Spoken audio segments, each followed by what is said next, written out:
جامع ترمذی میں حدیث ہے، جو شخص بھی یونس علیہ السلام کی دعا کے ساتھ اللہ کی طرف متوجہ ہوا، اللہ تعالیٰ اسے محروم نہیں لوٹائے گا۔ لا الہ الا انت سبحانک انی من الظالمین، اور قرآن میں بھی ہے کذالک ننجی المؤمنین، ہم مومنین کو بھی نجات دیں گے جس طرح یونس کو دی تھی اس دعا کی برکت۔ میرا تو کلپ ہے مصیبت اور پریشانی سے بچاؤ کے 3 وظائف، اس میں سے ایک وظیفہ یہ ہے، دوسرا حسبنا اللہ و نعم الوکیل، تیسرا یا حی یا قیوم برحمتہ۔ صبح و شام کے اذکار جو ہیں وہ اگر فرض نماز سے پہلے کر لیے جائیں تو فجر کا وقت داخل ہونے کے بعد صبح کے اذکار کر سکتے ہیں آپ، ٹھیک ہے جی، ختم سحری کے فوراً بعد، چاہے فجر پڑی ہو، کیوں؟ وہ صبح کے اذکار ہیں۔ ٹھیک، اور شام کے اذکار، چونکہ شام کے اذکار ہیں، آپ غروب آفتاب سے پہلے کر لیں، سب سے افضل وقت وہ ہے، ورنہ آپ مغرب کے بعد کر لیں، افضل وقت یہ ہے کہ مغرب سے پہلے کریں۔ شام کے اذکار ہیں، وہ رات کے نہیں ہیں، مغرب میں تو رات شروع ہو جاتی ہے۔ فی النار، اعوذ باللہ السمیع العلیم من الشیطان الرجیم من ہمزہ ونفخہ ونفثہ، بسم اللہ الرحمن الرحیم، رب اشرح لی صدری ویسر لی امری واحلل عقدۃ من لسانی یفقہوا قولی، بسم اللہ الرحمن الرحیم، ان اللہ وملائکتہ یصلون علی النبی یا ایہا الذین آمنوا صلوا علیہ وسلموا تسلیما، اللہم صل علی محمد وعلی آل محمد کما صلیت علی ابراہیم وعلی آل ابراہیم انک حمید مجید، اللہم بارک علی محمد وعلی آل محمد کما بارکت علی ابراہیم وعلی آل ابراہیم انک حمید مجید، اللہم ربنا آتنا فی الدنیا حسنہ وفی الآخرۃ حسنۃ وقنا عذاب النار، ربنا آتنا من لدنک رحمہ وہیئ لنا من امرنا رشدا، لا الہ الا انت سبحانک انی کنت من الظالمین، حسبنا اللہ ونعم الوکیل، یا حی یا قیوم برحمتک استغیث، ولا حول ولا قوة الا باللہ العلی العظیم، آمین۔ الحمدللہ آج 15 جون 2025 کو سنڈے کے دن ہماری یہ قرآن کلاس نمبر 219 نمبر کی اسٹوڈیو ریکارڈنگ ہونے جا رہی ہے۔ آج انشاءاللہ تعالی ہم سورۃ الانبیاء سورت نمبر 21 سے سٹارٹ کریں گے۔ آج پارہ نمبر 17 کا بھی آغاز ہو رہا ہے اور پہلی سورت الانبیاء ہے۔ قرآن حکیم میں اس کا نمبر 21 ہے اور یہ مکی صورتوں میں سے ایک صورت ہے، اور مکی صورتوں کا جو اسلوب ہے وہ عقیدہ توحید سے متعلق ہے، فکر آخرت سے متعلق ہے۔ اس میں بھی اسپیسیفکلی آخرت میں اللہ تعالیٰ جو انسانوں کو اٹھائے گا اس کے حوالے سے ڈسکشن ہے، اور مختلف انبیاء کرام علیہم السلام سے متعلق جو ان کو مختلف قوموں میں بھیجا گیا، ان کے جو حالات و واقعات مختلف جگہ قرآن پاک میں رپورٹ ہوئے، کمبائنڈ فارم میں آپ کو یہاں پر ملیں گے۔ اسی نسبت سے اس کا نام سورۃ الانبیاء ہے۔ اس میں حضرت ابراہیم علیہ السلام کا ذکر خیر بھی ملے گا، عیسیٰ علیہ السلام کا، سیدہ مریم کا، اور باقی انبیاء کرام کا۔ بعض کا نام آیا ہے، بعض کا تھوڑا تفصیلی ذکر آیا ہے، اور کنکلوژن اس کی اللہ کے محبوب صلی اللہ علیہ وآلہ وسلم کو جو اللہ تعالیٰ نے ٹائٹل دیا وما ارسلناک الا رحمۃ للعالمین، اس پہ جا کر یہ صورت کنکلوڈ ہوگی۔ انبیاء کرام علیہم السلام سے متعلق عقیدہ کیا ہونا چاہیے اور انبیاء کرام کا اپنا کیا عقیدہ ہوتا تھا، یہ دونوں چیزیں اس صورت کے اندر بیان ہوگی۔ عام آدمی جس نے قرآن کبھی ترجمے سے نہیں پڑھا، اس سے اگر پوچھا جائے کہ سورۃ الانبیاء میں کیا ہوگا، تو عموماً جو آپ کو ان پڑھ جاہل قسم کے لوگ علماء میں سے بھی اور واعظین میں سے بھی، وہ آپ کو یہی کہتے سنائی دیں گے کہ جی اس میں انبیاء کرام کی خوبصورتی کا بیان ہوگا، ان کی آنکھیں کیسی تھیں، ان کے بالوں کا رنگ کیسا تھا، وہ اس قسم کی باتیں بیان کرتے ہیں اور ممبروں سے کرتے ہیں۔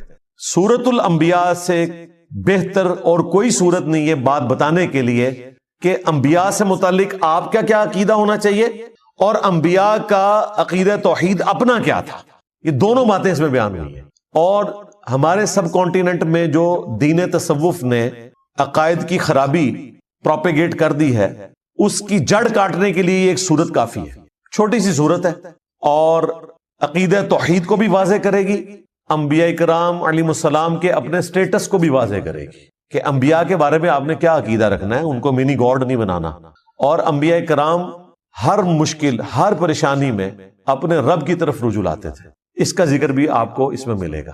یہ ڈومیننٹ چیز ہے سورۃ الانبیاء کے حوالے سے. سٹارٹ ہی میں آپ کو نبی الاسلام کا جو ذکر خیر ہے، آپ کی جو دعوت توحید ہے، اس کے مقابلے پر مشرکین عرب نے جو آپ کو رسپانس کیا اور جو آپ کے لیے غلط زبان استعمال کی، آپ علیہ السلام کو جو تانے دیے، اور اس پر جو اللہ تعالیٰ کا جواب ہے، شروع کی چند آیات میں ہی آپ کو عقیدہ کلیئر ہو جائے گا. اس عقیدے کا کوئی لینا دینا نہیں ہے دین تصوف میں پھیلائے گئے عقیدوں سے، جن میں پیغمبر منی گاڈ ہوتا ہے، کوئی بزرگ بابا جو ہے وہ منی رسول ہوتا ہے، اور ان کے علماء جو ہیں وہ منی صحابی ہوتے ہیں. یعنی اس طرح ان کو ٹائٹل دیے ہوتے ہیں انہوں نے، اور ایسے مرتبے دیے ہوتے ہیں. یہ سٹارٹ ہی میں آپ کو بالکل کلیئر ہو جائے گا. اعوذ باللہ من الشیطان الرجیم، بسم اللہ الرحمن الرحیم. اقترب للناس حسابهم، قریب آ گیا ہے لوگوں کے حساب کا وقت. وہم فی غفلۃ معرضون، لیکن ان کا حال یہ ہے کہ وہ غفلت میں منہ پھیرے ہوئے ہیں. ایبسولوٹلی اس آیت کو دیکھا جائے تو پوری انسانیت کے لیے جیسے انسان نے مرنا ہے، آخرت کی زندگی شروع ہو جانی ہے، اس کا حساب بالکل اس کے قریب ہے، لیکن انسان غفلت کی زندگی گزار رہا ہے. اور اگر آپ اسے ریلیٹیولی دیکھیں آنے والے ٹاپک کے ساتھ، تو یہ مشرکین عرب سے متعلق ہے کہ اللہ تعالیٰ نے ان کے لیے فیصلہ فرما لیا ہے کہ ان پر عذاب استیصال آئے گا، غزوہ بدر کی شکل میں، اس کے بعد غزوہ احد کی شکل میں، خندق کی شکل میں. کئی لوگوں کو اس سے پہلی توبہ کی توفیق مل جائے گی، کئی کو نہیں ملے گی. ان کے حساب کا وقت اب قریب آ چکا ہے، لیکن یہ غفلت میں منہ پھیرے ہوئے ہیں. ما یأتیہم من ذکر من ربہم محدث، ان کے رب کی طرف سے کوئی بھی نئی نصیحت نہیں آتی مگر اس حال میں الا استمعوہ وہم یلعبون، کہ وہ اسے سنتے تو ہیں مگر کھیل کود میں مگن ہوتے ہوئے، کیجول لیتے ہیں. سورۃ الفرقان میں ہے نا کہ اللہ کے نیک بندوں کی نشانی یہ ہے کہ وہ اندھے اور بہرے بن کر اللہ کی آیات پر نہیں گرتے، غور و تفکر کرتے ہیں. اللہ تعالیٰ کی طرف سے پیغام آیا، اسے سیریس لینے کی ضرورت ہے. بجائے اس کے کہ اسے سیریس لیں، وہ کہتے تھے یہ اگلے لوگوں کی کہانی ہے، اور پہلے بھی ہم نے اتنی باتیں سنی، کوئی عذاب نہیں آیا. اگر یہ نبی واقعی سچا ہے اور یہ کہتا ہے کہ مرنے کے بعد زندہ کیا جائے گا، تو بڑا آسان سا ٹیسٹ ہے، ہمارے ماں باپ کو زندہ کر دے، ہمارے سامنے لے آئے، ہم اس پہ ایمان لے آئیں گے.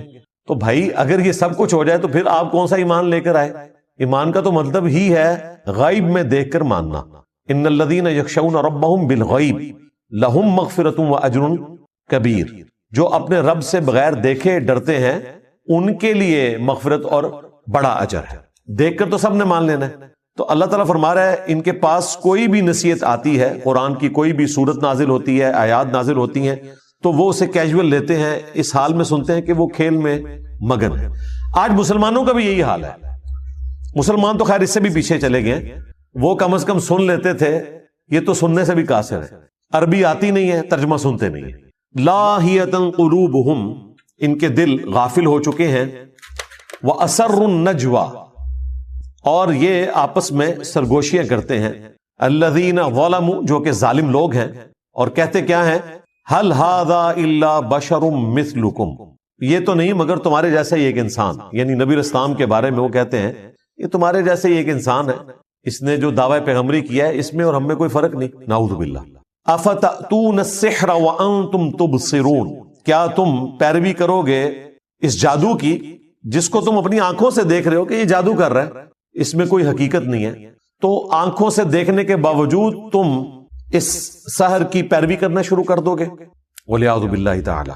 یہ نبی اسلام کے لیے وہ غلط کلمات استعمال کرتے تھے. اس کے بعد بھی کافی ساری چیزیں آئیں گی، لیکن اس میں غور طرف بات یہ ہے کہ ان کی بات سچ ہے لیکن اس کا اینگل انہوں نے غلط دیا ہوا ہے. یہ بات تو سچ ہے کہ نبی اسلام بھی انسان ہی تھے. سورہ بنی اسرائیل میں آیا کہ اگر زمین پر فرشتے آباد ہوتے تو ہم فرشتوں میں سے پیغمبر بھیجتے. اب چونکہ انسان آباد ہیں تو انسانوں میں سے پیغمبر آئے گا. بات سچ ہے، لیکن بظاہر تو یہ ہماری طرح کے انسان ہیں، اس میں کوئی شک نہیں ہے. سب سے بڑا فرق اس حوالے سے جو وہ ایمفسائز نہیں کرتے تھے وہ یہ تھا کہ ان پر اللہ کی طرف سے وحی آتی ہے، اور وہ ایسا کلام لے کر آئے ہیں عربیوں میں کہ عربی بھی ششدر رہ گئے قرآن کے اس اعجاز کو دیکھ کر. اسی وجہ سے جو لوگ حق سے غافل تھے انہوں نے یہ کہنا شروع کر دیا گویا کہ نبی اسلام جادو کر دیتے ہیں لوگوں کے اوپر. جو بھی سنتا ہے وہ آپ پر ایمان لے آتا ہے اگر وہ سلیم الفطرت ہوا. اگر بے ایمانی پہ اترا ہوا ہے تو اس کے لیے قرآن میں کوئی ہدایت نہیں. سیدھی سی بات ہے, قرآن میں ہدایت اس کے لیے جو واقعی ہدایت قبول کرنا چاہے. صحیح مسلم میں جو دماد نامی ایک عامل کا ذکر ملتا ہے, اردو میں ہم زماد کہتے ہیں, عربی میں دماد ضاد کے ساتھ. وہ جھاڑ پھونک کا کام کرتا تھا. صحیح مسلم شریف میں آتا ہے کہ وہ جب مکے میں آیا تو کچھ لوگوں نے اس سے کہا کہ اس طرح ہمارے ایک بڑے ڈائنامک انسان تھے, بڑی اچھی پرسنالٹی محمد صلی اللہ علیہ وآلہ وسلم کی, اور کچھ عرصے سے انہوں نے یہ باتیں کرنا شروع کر دی ہیں, ہمیں لگتا ہے کہ وہ غار ہرا میں جو گئے تھے وہاں پر ان کے اوپر کوئی آسیب کا سایہ ہو گیا, تو تم علاج کرنا جانتے ہو تو تم ان کا علاج کرو. کوئی جادو ہو گیا ان کے اوپر یا آسیب آ گیا. صحیح مسلم کے الفاظ ہیں کہ وہ نبی اسلام کے پاس آیا تو اس نے کہا کہ اے محمد اگر آپ چاہیں تو میں آپ کا علاج کر سکتا ہوں, آپ بتائیں کہ آپ کیا دعوت رکھتے ہیں, میں آپ کی بات سننا چاہتا ہوں تاکہ میں جج کروں. تو نبی اسلام نے ابھی قرآن تلاوت نہیں کیا, آپ نے صرف خطبے کے سٹارٹ کے الفاظ اس کے سامنے تلاوت کیے. ان الحمد للہ نحمده ونستعینه ونستغفره ونعوذ باللہ من شرور انفسنا ومن سیئات اعمالنا. یہ خطبہ جو میں سٹارٹ میں پڑھتا ہوں, اس نے کہا کہ ایک دفعہ مجھے دوبارہ سنائیں. دوبارہ سنا تو اس نے کہا میں گواہی دیتا ہوں کہ آپ اللہ کے رسول ہیں. یہ کلام ایسا کلام ہے ہی نہیں ہے. ابھی قرآن نہیں پڑھا تھا, صرف خطبے کے الفاظ. اور ظاہر اس میں تو دعوت تھی نا, آپ نے گاڈ اورینٹڈ ہونا ہے. ساحروں کی گفتگو اس قسم کی تو نہیں ہوتی, شاعروں کی گفتگو اس قسم کی تو نہیں ہوتی. وہ تو خوابوں کی دنیا میں رہتے ہیں, وہ تو عشق مجازی کا شکار ہوئے رہتے ہیں. یہ تو گاڈ اورینٹڈ چیز, اور وہ بھی اتنی پرفیکشن کے ساتھ, وہ ایمان لے آیا.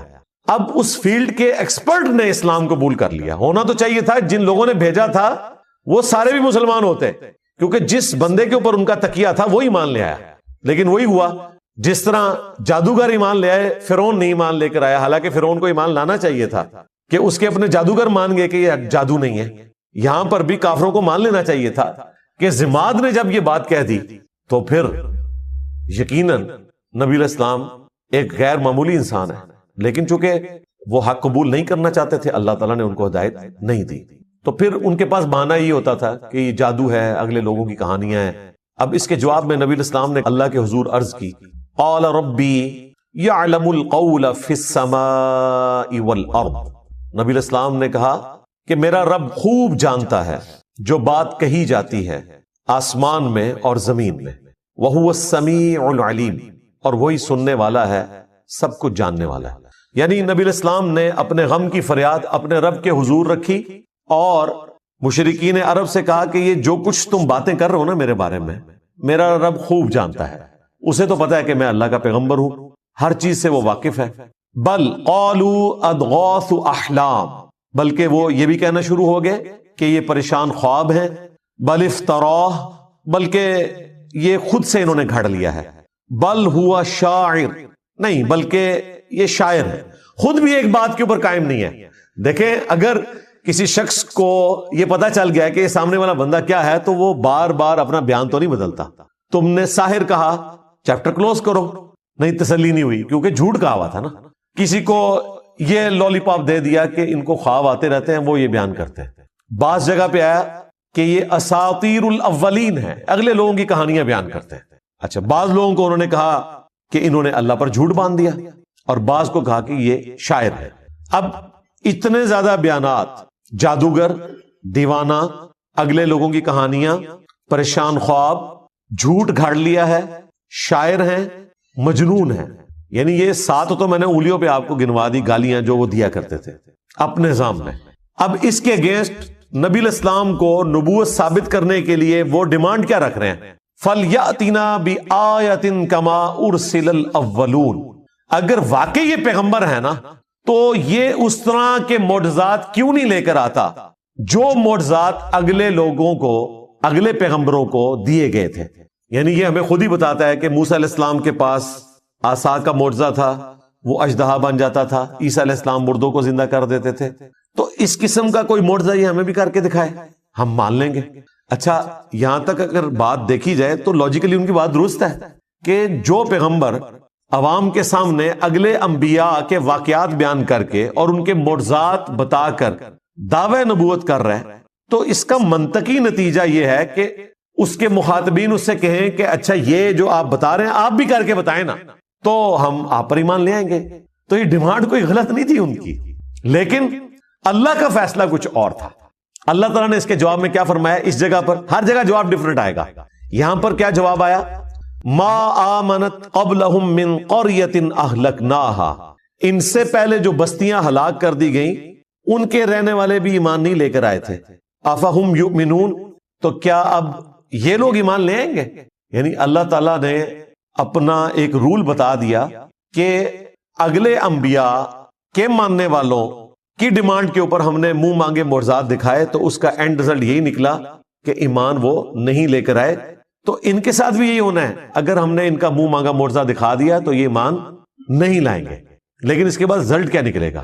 وہ سورہ بنی اسرائیل میں اللہ تعالیٰ نے جب 9 معجزات کا ذکر کیا جو نبی الاسلام سے وہ ڈیمانڈ کرتے تھے، انہوں نے ایک پوری لسٹ ان کو پیش کی تھی کہ آپ آسمان پر چڑھ کر بتائیں، ہمارے سامنے چڑھے اور ہمارے سامنے آپ کتاب لے کر اترے، ہم مان لیں گے۔ آپ کا کوئی باغ ہو جس میں آپ نہریں رواں کر دیں، آپ کا سونے کا کوئی گھر ہو، اس قسم کی وہ ڈیمانڈ کرتے تھے۔ اس کے جواب میں اللہ تعالیٰ نے فرمایا کہ تم فرماؤ کہ میں بشر ہوں، رسول ہوں، میرا کام دعوت حق پیش کرنا ہے، یہ معجزات اللہ کے پاس ہے۔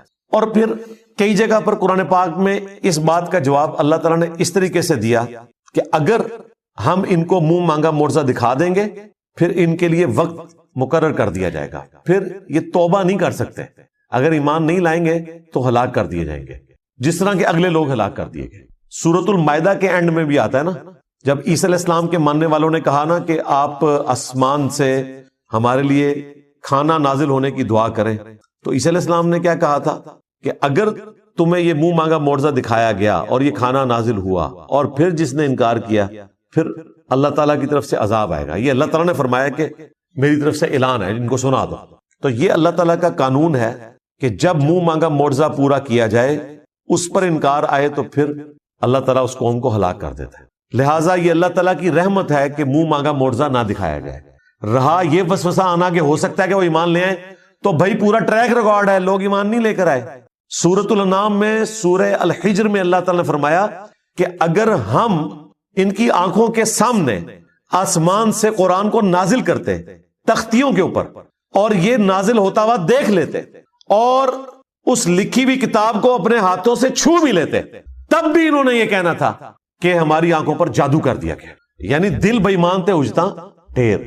آپ یہ نہ سمجھے کہ اگر ان کی وہ ڈیمانڈ پوری کی جاتی تو انہوں نے مان لینا تھا، بالکل نہیں ماننا تھا۔ کیا جادوگروں کے ایمان لانے کے بعد فرعون نے مان لیا تھا کہ میرے ایکسپرٹس نے ڈکلیئر کر دیا ہے کہ یہ جادو نہیں ہے، یہ پیغمبر ہے؟ نہیں مانا۔ تو یہ اللہ کی رحمت ہے، منہ مانگا معجزہ نہ دکھانا۔ اگر منہ مانگا معجزہ دکھا دیا جائے تو پھر اللہ تعالیٰ کا عذاب آ جاتا ہے اور پھر وہ عذاب ٹلتا نہیں ہے۔ اگر کوئی اس وقت توبہ بھی کرے اس کی توبہ قبول نہیں ہے۔ یہی بات اللہ تعالیٰ نے یہاں کی۔ کیا ان سے پہلے لوگ جن کو ہم نے ہلاک کیا ان قوموں کو وہ ایمان لے آئے تھے جو یہ ایمان لے آئیں گے؟ اب اس سے یہ بھی پتا چل گیا کہ نبی علیہ السلام کو اللہ تعالیٰ نے کافروں کو دکھانے کی خاطر اس قسم کا کوئی معجزہ نہیں دیا جو کافر ڈیمانڈ کیا کرتے تھے۔ لہٰذا یہ دعویٰ کرنا کہ عبد القادر جیلانی نے مردہ زندہ کیا اور اس میں یہ رنگ بھرنا کہ چونکہ حضرت عیسیٰ علیہ السلام نے مردہ زندہ کیا تھا تو اس امت کے اولیاء جو ہیں وہ بنی اسرائیل کے پیغمبروں کی طرح ہیں، یہ کوئی آیت حدیث نہیں ہے، یہ ایک آپ سمجھ لیں قرآن و حدیث سے ڈڈکٹ ہوئی ہے بات، اور وہ صرف علماء کے لیے نہیں ہے، یہ پوری امت ہی نبیوں والا کام کر رہی ہے۔ کنتم خیر امۃ اخرجت للناس تأمرون بالمعروف وتنہون عن المنکر، یہ پوری امت ختم نبوت کی برکت سے نبیوں والا کام کر رہی ہے۔ اس اعتبار سے پوری امت بنی اسرائیل کے پیغمبروں کی طرح ہے، کام کرنے کے اعتبار سے، مرتبے کی نہیں بات ہو رہی، یہ ذہن میں رکھیے گا۔ انبیاء کے مرتبے کو کوئی نہیں پہنچ سکتا، کام کرنے کے اعتبار سے۔ اب جن کی پرائمری رسپانسبلٹی تھی دعوت حق پیش کرنا، یعنی کہ اللہ کے محبوب صلی اللہ علیہ وآلہ وسلم، ان کے مخالفین جو تانا دیا کرتے تھے، اس تانے کو ختم کرنے کے لیے بھی اللہ تعالیٰ نے نبی علیہ السلام کو عصا کا معجزہ یا مردہ زندہ کرنے کا معجزہ نہیں دیا۔ تو عبد القادر جیلانی تو شاہی کوئی نہیں، یہ ساری سٹوریاں کہانیاں بنائی ہوئی ہیں۔ پھر عبد القادر جیلانی کو بھی جسٹیفائی کرنے کے لیے نبی الاسلام سے متعلق بھی ایک جھوٹا واقعہ مشہور کر دیا کہ ایک صحابی کے بچے نے جو ہے وہ دوسرے بچے کو ذبح کیا اور پھر نبی الاسلام کی دعوت کو جابر بن عبداللہ کی طرف منسوب ایک توبہ توبہ توبہ. قرآن تو بالکل اور بات کر رہا ہے. پھر ہمارے جو خادم رضوی صاحب تھے وہ کہتے ہیں جی ممتاز قادری جو ہے وہ اپنی ایمبولینس سے باہر نکل آیا اور قبر پہ گئے تو 2 تلواریں اٹھائے باہر نکل آیا اور جیسے ہی پولیس والے قریب آئے تو ڈر کے پھر دوبارہ لیٹ گیا. یہ میں کہہ رہا ہوں پوری دنیا نو بریلوی کر لو یار، اس طرح کا منظر دکھا کے سب جھوٹ ہے. اس طرح نہیں ہو سکتا بھائی. اگر نبی الاسلام کو وہ معجزات نہیں دیے گئے نا تو باقیوں کو تو دینے کی ضرورت ہی نہیں ہے نا. باقیوں کو منوانا تو نہیں ہوتا، اللہ نے منوانا صرف پیغمبر کو ہوتا ہے. پیغمبر کے بعد کرامت کا کانسیپٹ یہ ہے کہ اللہ تعالیٰ کسی پہ کرم کرتا ہے. کوئی کر کے نہیں کچھ دکھا سکتا، یہ ذہن میں رکھیے گا کہ میں یہ کرنے لگا ہوں یا میں یہ کر سکتا ہوں. یہ صرف نبی کہہ سکتا ہے، وہ بھی اتنا جتنا اللہ اس کو بتائے، کیونکہ نبی کو منوانا ہوتا ہے، غیر نبی کو تو نہیں منوانا ہوتا. تو نبی الاسلام کے بارے میں کافر اتنی بڑی بڑی باتیں کر رہے ہیں اور اس کی کنکلوژن اس اعتبار سے کر رہے ہیں کہ اچھا تو واقعی اگر نبی ہے نا، تو شاعر نہیں ہے، تجھے پریشان خواب نہیں آتے، تو نے اللہ پر جھوٹ نہیں باندھا، تو اگلے لوگوں کی کہانیاں بیان نہیں کرتا، تو جادوگر نہیں ہے، تو مجنون نہیں ہے، تو ٹھیک ہے جو تو نے خود معجزات بیان کیے نا ان میں سے کوئی ایک معجزہ کر کے دکھا دے. نہیں، سورۃ الانعام میں اللہ تعالیٰ نے فرمایا اے نبی ہم نے تو معجزہ نہیں دکھانا. جو یہ ڈیمانڈ کر رہے ہیں تم سے ہو سکے تو زمین میں کوئی سرنگ تلاش کر لو یا آسمان پہ سیڑھی لگا دو اور کوئی معجزہ لے آؤ اور اے نبی جاہلوں میں نہ ہو. اتنے سخت الفاظ. یہ قرآن ہے بھائی، یہ کتابوں کا خدا ہے، یہ بابوں کا خدا نہیں ہے، یہ بابوں کا پیغمبر نہیں ہے، یہ بابوں کا دین نہیں ہے، یہ کتابوں کا دین ہے جو واقعی صحیح بات اللہ تعالیٰ کی طرف سے انسانیت کو پہنچائی گئی ہے. تو کلیئر کٹ اللہ تعالیٰ نے فرمایا کہ چونکہ اگلے لوگ ایمان نہیں لے کر آئے تھے، یہ بھی نہیں لائیں گے، لہٰذا ان کے لیے یہ ہے کہ انہیں ڈھیل دی جائے اور منہ مانگا معجزہ نہ دکھایا جائے. سورۃ الانبیاء کی 6 آیات پوری ہوئی ہیں اور مسلمانوں کی اکثریت کا عقیدہ اس کا جنازہ نکل گیا کہ اس عقیدے کا کوئی لینا دینا نہیں ہے قرآن و سنت کے عقائد کے ساتھ. سورۃ الانبیاء یہ پڑھ کے بتا دیتے تو انہیں پتا چل جاتا کہ انبیاء کا کیا سٹیٹس ہے. اس کے جواب میں اگر یہ قرآن کی آیات آدھی پڑھی جائیں اور ان سے پوچھا جائے کہ بتاؤ پھر اللہ نے کیا جواب دیا ہوگا، تو یہ تو آپ کو یہی بتائیں گے کہ اللہ تعالیٰ نے پھر معجزات دے دیے ہوں گے. تو ایسا نہیں ہوا. سورۃ العنکبوت میں اللہ تعالیٰ نے فرمایا کہ اے نبی اس قرآن کے نزول سے پہلے نہ تو آپ کتاب میں سے کچھ پڑھ سکتے تھے، نہ اپنے دائیں ہاتھ سے کچھ لکھ سکتے تھے، ورنہ یہ چیز کافروں کو شک میں مبتلا کر دیتی کہ یہ کتاب آپ نے خود لکھ لی ہے. کیا ان کے لیے کافی نہیں ہے کہ اللہ تعالیٰ کی آیات صبح و شام ان پر تلاوت کی جاتی ہیں؟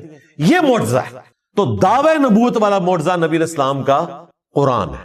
جس طرح کہ عیسیٰ علیہ السلام کا مردوں کو زندہ کرنا اور موسیٰ علیہ السلام کا لاٹھی کو پھینک کر اژدہا بنانا اور اسے ہاتھ لگانا اور دوبارہ اس کا لاٹھی بننا، اس طریقے پہ نبی علیہ السلام کا معجزہ یہ قرآن ہے. یہ سورۃ العنکبوت میں اور کئی صورتوں میں ذکر ہوا اور نبی علیہ السلام نے تو بالکل کھول کر اس کو مزید بیان کیا. بخاری مسلم میں حدیث ہے اللہ تعالیٰ نے ہر نبی کو کوئی نہ کوئی معجزہ دیا تھا. یہ معجزہ تو ہم ویسے علم الکلام میں استعمال کرتے ہیں، قرآن و سنت میں اس کے لیے ٹرم آتی ہے آیتن. یہاں پر بھی دیکھ لیں فَلْيَأْتِنَا بِآیَةٍ، نشانی، معجزہ عقل کو عاجز کر دینے والی چیز، فزیکل فینامنا آف نیچر کو توڑنے والی چیز، اس لیے ہم یہ معجزہ کی ٹرم استعمال کرتے ہیں. ویسے اس کے لیے ٹرم ہے آیا، نشانی. تو اللہ تبارک و تعالیٰ نے نبی علیہ السلام کو قرآن کا معجزہ دیا. بخاری مسلم میں اس حدیث میں آتا ہے کہ ہر نبی کو معجزہ دیا، مجھے اللہ تعالیٰ نے وحی کا معجزہ دیا ہے. میں اللہ سے امید کرتا ہوں قیامت کے دن سب سے زیادہ متبعین میری امت سے ہوں گے، کیونکہ اللہ تعالیٰ نے مجھے ایک یونیک معجزہ دیا ہے، وحی کا معجزہ. اور وہ بخاری مسلم میں آتا ہے کہ جنتیوں کا نصف امت محمدیہ سے ہے صلی اللہ علیہ وآلہ وسلم، کیونکہ معجزہ سب سے بڑا ہے. لاجیکلی اس سے بیسٹ کوئی آپشن ہو نہیں سکتا تھا. ختم نبوت کے بعد اگر انسانی ہسٹری نے ہزاروں سال تک چلنا ہے اور کسی پیغمبر نے نہیں آنا اور اس آخری پیغمبر نے قیامت تک کے لیے پیغمبر ہونا ہے، تو اس کا لازمی نتیجہ ہے کہ اس کا معجزہ بھی پھر قیامت تک زندہ رہے. یہ ختم نبوت کا تقاضا تھا اور وہی اللہ نے کیا کہ اس کتاب کو محفوظ کر دیا. انا نحن نزلنا الذکر وانا لہ لحافظون، بے شک اس ذکر اللہ کی یاد دہانی کروانے والی کتاب کو ہم نے نازل کیا، ہم ہی اس کی حفاظت کرنے والے. اگلی کتابوں کی حفاظت اس لیے نہیں ہوئی کہ کتابیں بدلتی تھی تو نیا پیغمبر آ جاتا تھا اور بتا دیتا تھا کہ یہ گڑبڑ ہو گئی ہے، یہ ٹیمپر ہو گیا. اب چونکہ پیغمبر نے نہیں آنا، ختم نبوت ہو چکی ہے. اب بھی اگر کتاب بدل جاتی تو ہم سارے جنتی ہو جاتے. ہمارے پاس سب سے بڑا بہانہ آ جاتا کہ یا اللہ ہمارے پاس تو پیغمبر بھی کوئی نہیں، اور پیغمبر جو کتاب چھوڑ کر گئے تھے وہ تبدیل ہوگی، ہم کہاں سے ہدایت حاصل کرتے؟ اس لیے اللہ تعالیٰ نے اس کتاب کو محفوظ کیا. یہ قیامت تک کے لیے نبی الاسلام کا معجزہ ہے. 2 خصوصیات ہیں رسول اللہ کی ایسی جو آپ کو ممتاز کرتی ہیں باقی انبیاء سے. ویسے تو بہت ساری ہیں، یہ ڈومیننٹ. ایک آپ علیہ السلام کا معجزہ کتاب کی شکل میں ہے، اگلے انبیاء والا معجزہ نہیں ہے. ویسے آپ کے معجزات بخاری مسلم میں رپورٹ ہوئے، کبھی مبارک انگلیوں سے پانی کے چشمے جاری ہوئے، لیکن وہ صرف صحابہ کے اندر ان کے ایمان میں اضافے کے لیے. یہ کبھی نہیں ہوا کہ آپ نے کافروں کو کہا ہو کہ یہ دیکھو میں اپنی انگلیوں سے پانی کے چشمے جاری کرنے لگا ہوں. میں آپ کو دعوے سے کہتا ہوں کہ یہ اتنا بڑا معجزہ تھا کہ شاید چند لوگوں کی قسمت بدل جاتی، لیکن اللہ نے کہا کہ ان کی مرضی کا میں نے معجزہ بتانا ہے، ان کے سامنے نہیں ہوگا. ہاں، یہ جتنے معجزات آئے ہیں یہ مسلمانوں کے سامنے ہوئے ہیں. مسلم شریف میں آیا کہ 2 درخت اپنی جڑوں سے اکھڑے نبی علیہ السلام کے اشارہ کرنے پہ، اور وہ مل گئے. نبی علیہ السلام رفع حاجت کے لیے اس کے پیچھے گئے اور پھر دوبارہ سے وہ اپنی جگہ پر چلے گئے. صحیح بخاری میں آیا کہ عبداللہ ابن مسعود کہتے ہیں ہم حضور کے ساتھ بعض اوقات کھانا کھاتے تھے تو لقمے میں سے اللہ کی تسبیح کی آواز آتی تھی. اسی طریقے سے صحیح بخاری میں آیا نبی علیہ السلام کو ملنے کے لیے اصحاب آئے، آپ نے ان کو ایک لاٹھی دی جو ٹارچ کی طرح روشن ہو گئی، اور جب وہ ایسی پگڈنڈی پر پہنچے جہاں سے راستہ مختلف تھا تو اس کے پھر 2 حصے ہو گئے، آدھی روشنی ان کے ساتھ چل پڑی، آدھی ان کے ساتھ. تو اس طرح کے معجزات نبی الاسلام کی مبارک زندگی میں صحابہ کے ساتھ بھی ہوئے ہیں، لیکن وہ صحابہ کی کرامت نہیں ہے، نبی الاسلام کا معجزہ ہے. صحیح بخاری میں آیا کہ ایک صحابی جن کو کافروں نے قید کر دیا تھا، ان کے لیے انگوروں کا ایک خوشہ آ گیا اور وہ کھا رہے تھے، اور جن لوگوں نے قید کیا وہ ایک دم پریشان ہو گئے. اللہ تعالیٰ کی طرف سے غیبی مدد آئی. صحیح بخاری میں آتا ہے ایک صحابی کو جب بے دردی سے شہید کیا گیا، ان کی لاش کی حفاظت کے لیے بہت زیادہ بھیڑیں آ گئیں، مکھیاں، شاید کی مکھیاں یا دوسری، اور ان کی لاش کی بے حرمتی نہیں ہونے دی. دوسری طرف حضرت حمزہ کی لاش کی بے حرمتی ہوگی. تو اللہ تعالیٰ جب چاہتا ہے اس طرح کی چیزیں دکھاتا ہے. نبی الاسلام کی مبارک زندگی میں جو صحابہ کرام کے ساتھ اس قسم کے واقعات ہیں نا، وہ نبی الاسلام کے معجزات ہیں. آپ کے دنیا سے جانے کے بعد صرف معجزہ یا کرامت یہ ہے کہ کوئی شخص دعا کرے اور اللہ تعالیٰ اس کی دعا قبول کر لے، اور وہ بھی فزیکل فینومینا کے اندر. یہ ذہن میں رکھیے گا. جس طرح دلائل النبوہ امام بیہقی کی کتاب میں آتا ہے کہ انس ابن مالک کے کسان نے کہا کہ اس دفعہ بارشیں نہیں ہوئی ہیں، لگتا ہے کہ ہم قحط کا شکار ہوں گے. تو انہوں نے اپنی زمین میں کھڑے ہو کر دعا کی، اور تھوڑی دیر بعد جب واپس آئے تو کسان سے کہا کہ چیک کرو بارش ہوئی ہے کہ نہیں. تو وہ گیا تو بارش شروع ہوگی صرف ان کی زمین کے اوپر. تو یہ فزیکل فینومینا آف نیچر ہے نا، بارش ہونا فزیکل فینومینا ہے. صرف دعا قبول ہوئی کہ اللہ تعالیٰ نے بادل بھیج دیے. تو کر کے دکھانا اس طرح کی کوئی کرامت نہیں. یہ تخت بلقیس کا واقعہ بھی ہم بھی اسے سمجھانے کے لیے کبھی کبھار کرامت کہہ دیتے ہیں، ایکچولی وہ کرامت کوئی نہیں ہے، وہ تو دعویٰ ہے. وہ اسی طریقے سے ہے جس طرح میں دعویٰ کروں کہ میں آپ کو بلٹ ٹرین میں 1 گھنٹے کے اندر اندر یہاں سے کراچی بھجوا سکتا ہوں اگر بلٹ ٹرین ہو، اور میں اسے پورا کر دوں. تو ظاہر ہے یہ ایک فزیکل علم ہے. ہاں، بغیر کسی ریسورس کے، بغیر کسی علم کے کوئی شخص خامخواہ دعویٰ کرتا رہے تو وہ پاسبل نہیں ہے. کرامت اور معجزہ دعویٰ کر کے نہیں ہوتا. معجزہ تو کسی حد میں ہو سکتا ہے کہ جہاں اللہ تعالیٰ اجازت دے نبی کو، اور وہ بھی جتنی اجازت دے. موسیٰ علیہ السلام کو صرف یہ پتا تھا کہ اس لاٹھی نے اژدہا بننا ہے، یہ نہیں پتا تھا کہ لاٹھی میں پانی میں ماروں تو راستہ بن جائے گا. وہ عین اس وقت وحی آئی تو پتا چلا کہ اچھا یہ کام بھی یہ لاٹھی کر سکتی ہے. اور پہلی دفعہ جب یہ ہوا تھا موسیٰ علیہ السلام تو ڈر کے خود بھاگ گئے تھے، قرآن میں آتا ہے. خود تو انہوں نے کیا نہیں تھا ورنہ بھاگتے تو نا. تو معجزہ بھی صرف اس حد تک ہے کہ اللہ تبارک و تعالیٰ کسی نبی کو دے اور اسے اجازت دے، تب ادروائز خود سے کوئی نہیں کر کے دکھا سکتا. تو نبی الاسلام کے جتنے فزیکل فینومینا آف نیچر کو توڑنے والے معجزات ہیں یہ سب کے سب مسلمانوں سے متعلق ہے. ایک نشانی ایسی ہے جو بالکل سٹارٹ میں آئی، وہ چاند کا 2 ٹکڑے ہونا تھا، دیٹس آل. باقی جتنے فزیکل فینومینا آف نیچر کو توڑنے والے معجزات ہیں وہ صحابہ کرام کے درمیان ہیں. آپ کی دعا کی برکت سے 10 بندوں کا کھانا 300 بندوں نے کھا لیا اور اتنا ہی رہا، بخاری مسلم میں آتا ہے. یہ بس صحابہ کرام میں رہا، کافروں کے لیے نہیں. تو نبی الاسلام کی 2 خصوصیات کیا ہیں؟ آپ کا معجزہ اگلے انبیاء والا نہیں، دعوی نبوت والا قرآن ہے، چونکہ آپ کی نبوت قیامت تک کے لیے. اور دوسری خصوصیت، اگلے انبیاء کا انکار کرنے پر اللہ کی طرف سے آسمان سے عذاب آتا تھا، چنگھاڑ کی شکل میں، پتھروں کی بارش کی شکل میں، سمندر میں غرق ہونے کی شکل میں، وبائی امراض کی شکل میں. لیکن نبی الاسلام کے کیس میں اس طرح کا کوئی عذاب نہیں آیا. اگر آیا تو قتال کی شکل میں آیا، جو قرآن میں سورہ توبہ میں آیا کہ ہم مسلمانوں کے ہاتھوں سے ان کو عذاب دیں گے. تھوڑی بہت آزمائشیں آئیں قحط سالی کی شکل میں، بخاری میں آتا ہے، اور نبی علیہ السلام سے وہ دعا بھی کرواتے تھے، لیکن جو بڑے لیول کا عذاب ہے وہ قتال کی شکل میں اللہ تعالیٰ نے صحابہ کرام کی تلوار کو مسلط کیا. یعنی قرآن اور قتال یہ نبی علیہ السلام کی دو خصوصیات ہیں ایکویلنٹ ٹو اگلے انبیاء کے. وہاں پر اللہ کی طرف سے عذاب استحصال آتا تھا اور فزیکل فنامنا آف نیچر کو توڑنے والے معجزات دیے جاتے تھے. نبی علیہ السلام کو عذاب استحصال قتال کی شکل میں دیا گیا مخالفین کے اوپر، اور قرآن کی شکل میں قیامت تک کے لیے معجزہ دیا گیا. آج عیسیٰ علیہ السلام کا معجزہ کوئی دکھا نہیں سکتا، نہ اس کی کوئی ویڈیو موجود ہے. موسیٰ علیہ السلام کے معجزے کی ویڈیو موجود نہیں ہے. ہم ان معجزات کو برحق سمجھتے ہیں قرآن کے کہنے کے اوپر. دکھا ہم بھی کوئی نہیں سکتے، لیکن قرآن وہ معجزہ ہے جو ہم دکھا سکتے ہیں، جو اس زمانے میں شاعروں کے لیے چیلنج بن گیا. آج سائنس کے اعتبار سے معجزہ ہے کہ کئی ایک ڈسکوریز جو 20ویں صدی میں آ کر ہوئی ہیں، ان کا ذکر اس زمانے میں اس کتاب میں موجود ہونا، اس کا جواب صرف یہ ہو سکتا ہے کہ یہ کریٹر آف دی یونیورس کی طرف سے کتاب بھیجی گئی ہے، اور کوئی جواب نہیں ہو سکتا. ابھی تو اس کے اندر جو میتھمیٹیکل چیزیں ہیں وہ ہمارے ایک بھائی نے اگلے دن ہائی لائٹ کی ہیں، میں نے ان سے پھر فون پہ بھی بات کی. وہ ایک ایتھیسٹ کے ساتھ گفتگو کر رہے تھے صرف سورۃ الکوثر کے اوپر. انہوں نے کئی ایک اس کی میتھمیٹیکل جو آرڈر ہیں ڈسکور کیے ہیں. ایک تو اس کے اندر جو پیغام چھپا ہے وہ تو اپنی جگہ، جو میتھمیٹیکل آرڈر موجود ہے الفابیٹس کا وہ اتنا یونیک ہے. اور وہ کہتا ہے میں نے تو پورے قرآن کے اوپر اس حوالے سے ورکنگ کی ہوئی ہے. اور یہ دیکھیں اتنی بڑی حفاظت ہے کہ قرآن کی کوئی آیت بدلے گا تو وہ آرڈر ڈسٹرب ہو جائے گا، ایک لفظ بھی بدل دے تو آرڈر اس کا ڈسٹرب ہو جائے گا. اب یہ وہ چیزیں ہیں جو صحابہ کرام کو بھی نہیں پتا تھی. ہر آنے والا زمانہ قرآن پاک کے حوالے سے نئی چیزیں ہائی لائٹ کرے گا لوگوں کے سامنے. حروف ابجد کا علم صحابہ اور تابعین کے دور میں زبان کے طور پر رائج تھا. یہ تعویذات جو لکھتے ہیں انہوں نے تو اس علم کو ہی بدنام کر دیا نا، ورنہ یہ پیرلل میں ایک لینگویج ہے جس میں آپ اعداد کو جمع کر کے ایک پوری گنتی ہے.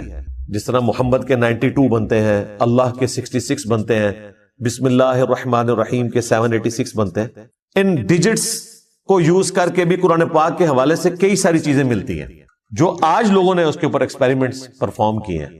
اس طریقے سے قرآن حکیم کا اعجاز کہ اس کی صورتیں جوڑوں کی شکل میں نازل ہوئیں، یہ چیزیں تو ابھی آ کے لوگوں نے ایکسپلور کی نا.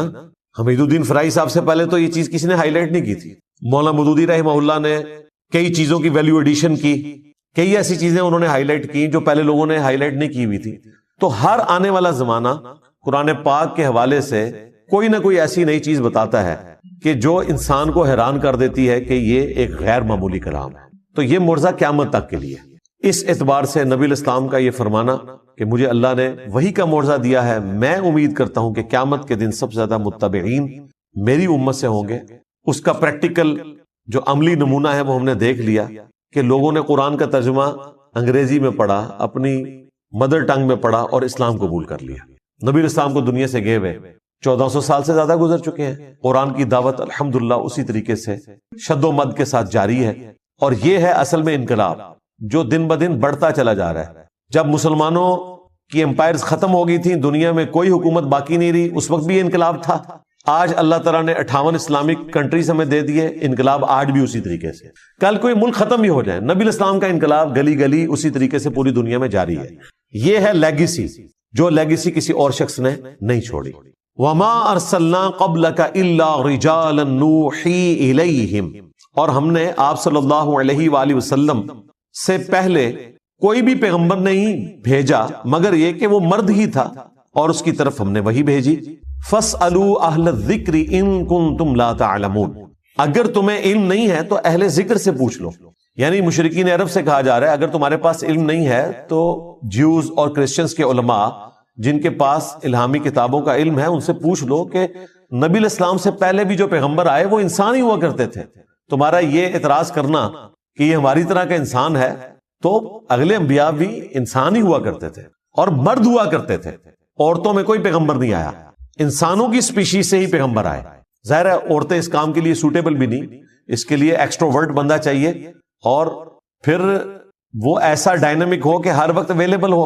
عورتوں کے ساتھ تو اللہ تعالیٰ نے کئی ایک بشری کمزوریاں لگائی ہیں.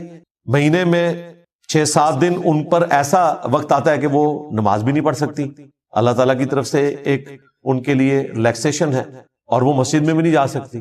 اب پیغمبر نے تو امت کو لیڈ کرنا ہوتا ہے. یہ تو ہو ہی نہیں سکتا کہ پیغمبر جو ہے وہ عورت ہو اور وہ 7 دن کی چھٹی کرے, پلس پھر اس کو مردوں سے پردہ کرنا پڑے گا, اور کئی کمپلیکیشنز آ جائیں گی. اس لیے اللہ تعالیٰ نے پیغمبر مرد بنایا. ہاں پیغمبروں کی مائیں عورتیں ضرور تھیں, ان کی رسپیکٹ اپنی جگہ, اللہ نے ان کی تعریف بھی کی ہے, موسیٰ علیہ السلام کی والدہ کی, عیسیٰ علیہ السلام کی والدہ کی, لیکن پیغمبر مرد ہی ہوں گے اور انسانوں کی اسپیشی سے ہوں گے. اگر تمہیں علم نہیں ہے تو اہل علم سے پوچھو. رسول اللہ کے اوپر یہ بہتان لگانا کہ چونکہ یہ انسان ہے لہذا انسان ہے تو جھوٹ بول رہے ہیں, انہیں خواب بھی آتے ہیں پریشان, یہ شاعر ہیں, اگلے لوگوں کی کہانیاں بیان کرتے ہیں, تو یہ غلط ہے. انسان ضرور ہے, اور وہ اس لیے کہ تم انسان ہو اور انسان انسانوں کو فالو کر سکتے ہیں. آئیڈیل انسانوں کے لیے انسانوں میں سے ہی ہو سکتا ہے, لیکن مرتبے کا جو معاملہ ہے اللہ کے ساتھ جو ان کا تعلق ہے اس میں کوئی انسان کے برابر نہیں ہو سکتا. وہی کا آنا ہی بہت بڑا ڈفرنس ہے. تو اگلے انبیاء کے ماننے والوں کے پاس کتاب کا علم ہے, ان سے پوچھ لو اگر تمہارے پاس علم نہیں ہے. اب یہ مشہور آیت کا حصہ ہے جو اکثر لوگ پیش کرتے ہیں, فَاسْأَلُوا أَهْلَ الذِّكْرِ إِن كُنتُمْ لَا تَعْلَمُونَ, اور پھر تختہ مشق مجھے بنانا شروع کر دیتے ہیں. کہتے ہیں جی دیکھیں جی انجینئر صاحب سے آپ کیوں پوچھتے ہیں, اہل ذکر سے پوچھیں. اور بھائی انجینئر صاحب بھی اہل ذکر سے ہی پوچھتے ہیں. میں نے قرآن کا ترجمہ لکھ کر آپ کے حوالے نہیں کیا, ہم آپ کو آپ کے مولویوں کا ترجمہ پڑھنے کا کہتے ہیں, لیکن آپ کے مولوی اگر اپنا ترجمہ لکھ کے اس پہ عمل نہیں کر رہے تو آپ ان سے جا کے پوچھیں. اور ترجمے کی حد تک تو ٹھیک ہے, تفسیر میں 1000 کے قریب آیات قرآن پاک کی سائنٹیفک فیکٹس اور فزیکل فینومینا آف نیچر کے اوپر ہیں, اور مولوی کو تو سائنس کی الف بے بھی نہیں آتی. مولوی تو آپ کو بتا رہے ہیں زمین ساکن ہے, اور اس کو قرآن سے ثابت کر رہے ہیں, یعنی قرآن کو جھوٹا ثابت کرنے کی کوشش کر رہے ہیں. قرآن جو زمین ساکن کہتا ہے تو اس سے مراد یہ ہے کہ اس کو رہنے کے قابل بچھونا بنایا ہے. کل فی فلک یسبحون, یہ نہیں ان کو نظر آتا کہ تمام اجرام فلکی جو ہے وہ اس کائنات میں تیر رہے ہیں, گھوم بھی رہے ہیں اور ریوالو بھی کر رہے ہیں, روٹیٹ بھی کر رہے ہیں, ریوالو بھی کر رہے ہیں, اپنے محور کے گرد بھی اور دوسرے آبجیکٹس کے گرد. اب تو کہکشاؤں کا بھی پتہ چلا کہ وہ بھی پوری کہکشائیں بھی گھوم رہی ہیں, وہ بھی اپنی ٹریولنگ کے اوپر ہیں. تو ہمارے علماء کا تو یہ حال ہے. تو اہل ذکر اس فیلڈ کے ایکسپرٹ ہوں گے. اگر ایمبریولوجی کا کوئی مسئلہ آئے گا تو آپ اس فیلڈ کے بندے سے پوچھیں گے, جیولوجی کا مسئلہ آئے گا اس فیلڈ کے بندے سے پوچھیں گے. تو اہل ذکر سے مراد علماء نہیں ہے, اس فیلڈ کے ایکسپرٹ ہیں. ایون علماء بھی ان سے ہی سیکھ کر آپ کو بیان کر رہے ہوتے ہیں. سورج گرہن اور چاند گرہن کا قرآن و سنت میں تو صرف ذکر ملتا ہے, اس کی ریزن تو نہیں بتائی گئی. یہ تو سائنس نے ہمیں بتایا نا کہ جب چاند سورج اور زمین کے درمیان آ جاتا ہے اور سورج کی روشنی زمین تک نہیں پہنچتی تو سورج کو گرہن لگ جاتا ہے. یہ قرآن و سنت میں تو نہیں لکھا ہوا تھا, وہ تو نشانی کے طور پر بیان ہوا ہے. اب یہ بات جب ہم بیان کرتے ہیں تو سائنٹسٹ کی ڈسکوری ہے, انہوں نے ہر چیز فلما کے بھی بتا دی, اور اس کے بعد جتنا کچھ ہوا وہ تو ایک الگ سے ٹاپک ہے. کس طریقے سے آئنسٹائن نے اپنی آفس کی چیئر پہ بیٹھ کے جو میتھمیٹیکل ایکویشنز ڈرائیو کی, آج 100 سال کے بعد فزیکلی ہمیں وہ چیزیں پتہ چل رہی ہیں جو اس بندے نے اس وقت کائنات میں اللہ تعالیٰ کی ہینڈ رائٹنگ یعنی میتھمیٹکس کے ذریعے کیا کچھ دریافت کر لیا تھا, دیکھا نہیں تھا, پریڈکٹ کر دیا تھا کہ ایسا ہوگا. تو یہ اللہ تعالیٰ نے اپنا علم اپنے بندوں کو سکھایا ہے. تو اہل ذکر فزکس کی فیلڈ کے اندر آئنسٹائن, نیوٹن, یہ لوگ ہیں, اسٹیفن ہاکنگ, یہ لوگ ہیں. وہاں کوئی مفتی اعظم سعودیہ یا مفتی اعظم پاکستان تو نہیں ہوگا. تو اہل ذکر ہر جگہ موجود ہے. اس میں پھر وہ اپنے اماموں کو بھی داخل کرنا شروع کر دیتے ہیں کہ جی اماموں سے پوچھیں گے. جہاں جی پوچھ لیں, اماموں کو واٹس ایپ کریں اور ان سے پوچھیں کہ ویڈیو کیمرہ حلال ہے یا حرام. تو امام تو پہلے آپ سے پوچھیں گے کہ ویڈیو کیمرہ ہوتا کیا ہے, انہیں تو یہ پہلے بتانا پڑے گا. جن کو ہم بتا رہے ہیں کہ یہ ہوتا ہے انہوں نے ہمیں مسئلہ کہاں سے بتانا ہے. ہم ان کے کسی فوت شدہ امام سے واٹس ایپ کے ذریعے اگر رابطہ کرنے میں کامیاب ہو جائیں اور اس سے پوچھیں کہ کینگرو حلال ہے یا حرام, تو وہ تو ہم سے یہ پوچھے گا بھی کینگرو کسے کہتے ہیں. تو جس نے ہم سے پوچھنا ہے تو پھر ہم ہی کو نہ بتا دیں. رمضان مبارک کے آخری 10 دن کے اعتکاف سے متعلق صحیح فقہی احکام و مسائل. اعتکاف کا ٹاپک ایسا ہے کہ اس پہ آپ کو عموماً فقہی احکام و مسائل کے حوالے سے زیادہ تر جعلی باتیں عوام میں جو مشہور ہیں وہ ملتی ہیں, اور صحیح الاسناد احادیث کی روشنی میں بہت کم اس کے اوپر کام کیا گیا ہے. لہذا میں نے ارادہ کیا کہ اس ٹاپک کو بھی ایک انٹلیکچوئل طریقے سے ریکارڈ کروا دیا جائے. بھائیو, عربی زبان میں اعتکاف کہتے ہیں چمٹ جانے کو, یا سمجھ لیں دھرنا دینے کو. یہ پاکستان والا دھرنا نہیں ہے, اللہ کی بارگاہ میں دھرنا دینا. اور شرعی اصطلاح میں اللہ تعالی کی رضا کی خاطر رمضان مبارک کے آخری 10 دن میں مسجد کے اندر چمٹ جانا، اللہ کے حضور اس سے مغفرت کے طلب کے لیے اور اس کی بخشش کی امید پر بیٹھ جانا اور اپنے دنیاوی معاملات کو چھوڑ دینا، یہ سنت اعتکاف کہلاتا ہے۔ آپ صلی اللہ علیہ وآلہ وسلم سے 30 دن کا اعتکاف بھی ثابت ہے، 20 دن کا اعتکاف بھی ثابت ہے، اور 10 دن کا اعتکاف سنت متواتر ہے، یعنی وہ کنٹینیو سنت ہے جو آپ صلی اللہ علیہ وآلہ وسلم نے کبھی پوری زندگی نہیں چھوڑی۔ ہمیشہ کم از کم 10 دن کا اعتکاف آپ صلی اللہ علیہ وآلہ وسلم نے رمضان مبارک کے آخری عشرے میں ضرور بالضرور کیا ہے، الحمدللہ۔ اعتکاف کا جو واحد مقصد ہے وہ شب قدر کی تلاش ہے، اور شب قدر کی تلاش سے مراد کیا ہے؟ یہ نہیں ہے کہ رات کے وقت کوئی عجیب و غریب چیزیں نظر آئیں گی، میں اس حوالے سے بڑا ڈیٹیل لیکچر ریکارڈ کروا چکا ہوں، مسئلہ نمبر نیو 44 کے عنوان سے اہل سنت پاک.com پر شب برات اور شب قدر سے متعلق صحیح فقہی احکام و مسائل، جسے شوق ہو تو وہ دیکھ سکتا ہے۔ آج میں اس ٹاپک کو سکپ کروں گا۔ بھائیو، سورۃ البقرہ کی آیت نمبر 125 میں اللہ تعالیٰ نے اپنے 2 محبوب پیغمبروں سیدنا ابراہیم علی نبینا وعلیہ الصلوۃ والسلام اور سیدنا اسماعیل علی نبینا وعلیہ الصلوۃ والسلام کو صراحتاً حکم فرمایا۔ اعوذ باللہ من الشیطان الرجیم، بسم اللہ الرحمن الرحیم۔ وعہدنا الی ابراہیم واسماعیل، اور ہم نے عہد لیا تھا ابراہیم علیہ السلام سے اور ان کے بیٹے اسماعیل علیہ السلام سے، ان طہر بیتی للطائفین والعاکفین والرکع السجود، کہ میرے گھر کو پاک صاف رکھنا، اس گھر کے متولی بننا اور اس کی صفائی کا خیال رکھنا۔ نمبر 1 للطائفین، طواف کرنے والوں کے لیے۔ نمبر 2 والعاکفین، اور اعتکاف کرنے والوں کے لیے میرے گھر کو یعنی بیت اللہ کو پاک رکھنا۔ نمبر 3 والرکع السجود، اور رکوع اور سجدے کرنے والوں کے لیے بیت اللہ کو پاک و صاف رکھنا۔ اس سے یہ بات پتہ چلی کہ بیت اللہ شریف میں جو اعتکاف کی جو سنت ہے یہ آپ صلی اللہ علیہ وآلہ وسلم کی بعثت سے پہلے بھی جاری تھی۔ یہ سنت ایسی نہیں ہے جو امت محمدیہ صلی اللہ علیہ وآلہ وسلم میں کوئی نئی چیز آئی ہے، بلکہ یہ سنت ابراہیمی ہے، اور اللہ تعالیٰ نے سیدنا ابراہیم علیہ السلام کو حکم فرمایا تھا کہ بیت اللہ کو پاک و صاف رکھا جائے۔ نمبر 1 طواف کرنے والوں کے لیے، نمبر 2 اعتکاف کرنے والوں کے لیے، اور نمبر 3 رکوع اور سجدے یعنی نماز پڑھنے والوں کے لیے۔ بھائیو، سورۃ البقرہ ہی میں جو رمضان المبارک کے کانٹیکسٹ میں رکوع نمبر 23 ہے، اس میں ایک آیت ہے سورۃ البقرہ آیت نمبر 187، جس میں اشارتاً اعتکاف کا بھی ذکر آیا۔ وَلَا تُبَاشِرُوهُنَّ وَأَنْتُمْ عَاكِفُونَ فِي الْمَسَاجِدِ، اور اپنی بیویوں کے ساتھ ازدواجی تعلق مت قائم کرو جبکہ تم مسجد میں اعتکاف کی حالت میں ہو۔ یعنی عورتیں بھی مسجد میں اعتکاف بیٹھا کرتی تھی اس زمانے میں، امہات المومنین بھی اور باقی عورتیں بھی۔ اللہ تعالیٰ نے حکم فرمایا کہ اگر کوئی میاں بیوی اعتکاف مسجد میں بیٹھے ہیں تو وہ ازدواجی تعلق قائم نہیں کر سکتے، ورنہ ان کا اعتکاف ٹوٹ جائے گا۔